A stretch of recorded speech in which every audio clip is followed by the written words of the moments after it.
My name is Olatunde Adebambo. I work as the HR Learning and Development Manager for the Diocese of Salisbury Board of Finance.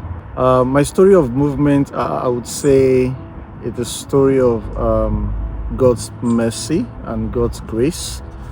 The journey started for me coming into the UK in 2022 when my wife had an admission to have a master's in University of Portsmouth.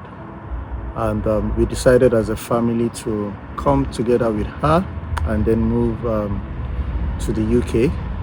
And that decision has taken us from Portsmouth now to Trowbridge. And that decision has also brought me to the Diocese of Salisbury Board of Finance, where I've been working for going to 3 years now. I'm starting off in January 2023. And I think that decision has also brought me in contact with a lot of different people, different colleagues, and people of different walks of life. Personally, I believe that people migrate or move for a reason and for a season. For some people, it's a permanent movement. For some people, it's for a season, and they're back to where they have come from. And for me, being a person of faith, I usually look at my life from the lens of God's Word and the Bible.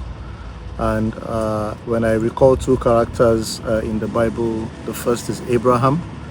God told him to move from his place of location at a point and to another place. The second character is Jesus himself, where God had to tell Joseph, his father at the time, to move him from a particular location to somewhere else for a season. So I think people move for different reasons, but one of the things for me is in the course of the movement, still continue to trust God, continue to serve God, continue to serve people with every opportunity that I have. To me, to belong for me would mean to be given the opportunity that everyone else has based on their competence. And by competence, I mean in terms of their skills, knowledge, and experience and their character. Not to be judged by the color of your skin or your ethnicity. And I think that's what it means for me to belong. And the reality is that belonging is a journey.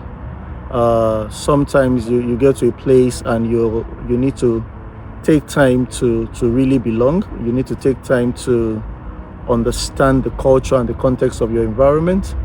But it also, it's a dual obligation on both the part of the person who is moving and the part of the host community as well, such that you also need to be understood where you find yourself.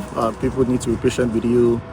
Of course, you don't get to learn things overnight. You don't get to assimilate with the language and the culture overnight. And so wherever you find yourself, as long as you are patient, the people around you will also need to be patient to understand you, understand where you're coming from.